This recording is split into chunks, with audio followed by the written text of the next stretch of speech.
Tapos, offer kayo ngayon. Naku, 1 million. Umalis ka dyan.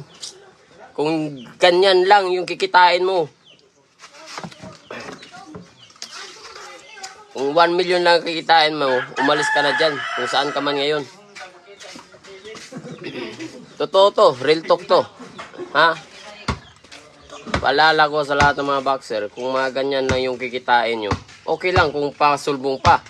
Pero kung nasa ano ka na, nasa tuktok ka na,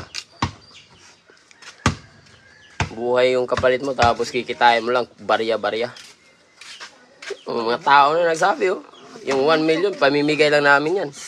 Yung 1 million mo, ibigay mo sa amin. Kaya ibigay ko sa mga tao na nangangailangan. Maliit lang yan, bagay. 1 million. Uy, wala na, tiwas na, di ako.